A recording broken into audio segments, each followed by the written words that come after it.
Hi students, today we're going to see chapter 3 of class 6, that is number play. இப்போ mental maths na என்னது instead of adding and minus இப்போ 39,800 கொடுத்துருக்காங்கன்னு வை. நான் எப்படி இந்த 39,800 வந்து ஈஸியா எழுதுறது. இப்போ வந்து நான் வந்து என்னோட நியரஸ்ட் நம்பர் எதுவா இருக்கும்? 40,000 தான் 39,800 நியரஸ்ட் நம்பர். அதோட ஒரு 200 மைனஸ் பண்ணனா உனக்கு 38,800 கொடுக்குமா. ஸோ நியரஸ்ட் நம்பரை யூஸ் பண்ணி நம்ம என்னெல்லாம் பண்றதுன்னு சொல்றது மட்டும்தான் இந்த மென்டல் மேக்ஸை யூஸ் பண்ற விதம். So middle numbers can be added in different ways using each as in many times as needed to make the numbers on the sides. இதை வந்து நம்ம ஸ்பிளிட் அப் பண்ணலாம் இல்லையா, இந்த ஸ்பிளிட் அப் பண்ணி இல்லைன்னா எக்ஸ்பேண்டட் ஃபார்ம் மூலயமா நம்ம இந்த நம்பர்ஸை பிரித்து கூட எழுதலாம். Can you make other numbers? Can we make 1000 using this? அதாவது ஸ்பிளிட் பண்ணி எழுத முடியுமான்னு கேட்டிருக்காங்க. Yes, we can do it.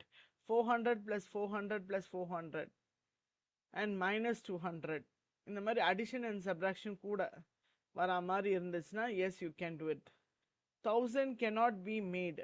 Any number between 1 and 399 can be made because all numbers in the middle are multiples of 100. அதனால எக்ஸாக்டா நம்மளால 1000 கொண்டு வர முடியாது. அதனால தான் 100 400 + 400 + 400 - 200 சொல்லி சொல்றோம். நெக்ஸ்ட் வந்து அந்த டிஜிட் ஆப்ரேஷன், அதாவது நம்ம addition and subtraction, once tense hundreds எப்படி நம்ம ஆட் பண்ணணும், எப்படி சப்ராக்ட் பண்ணணும்னு ஆல்ரெடி ப்ரீவியஸ் கிளாஸ்ல நம்ம தெரிஞ்சிட்டு இருப்போம்.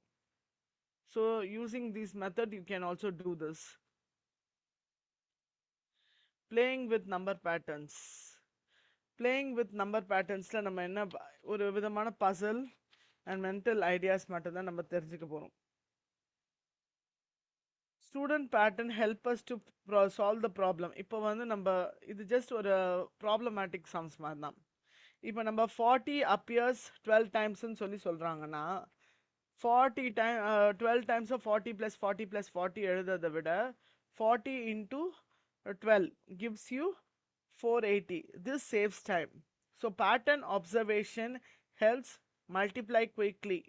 நம்ம பார்க்கும்போது எது நம்மளுக்கு ஈஸியாக தென்படுதோ அது நம்ம அடிஷன் பண்ணலாம், சப்ராக்ஷன் பண்ணலாம், எதுவாச்சும் நம்ம யோசிக்கணும். இது எந்த ஃபர்ஸ்ட் வந்து எந்த பேட்டர்ன் நம்ம யூஸ் பண்ணியிருக்காங்கன்னு ஃபர்ஸ்ட் அப்சர்வ் பண்ணிட்டு அதுக்கப்புறமா அதுக்கேற்ற மாதிரி நம்ம எஃபிஷியண்ட்டாக ஒர்க் அவுட் பண்ணணும்.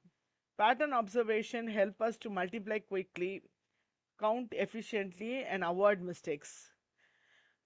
அது மூலமா நம்ம நம்ம இதெல்லாம் வந்து பேட்டர்ன்ஸை ஐடென்டிஃபை பண்ணுறதுக்கு யூஸ்ஃபுல்லாக இருக்கும்.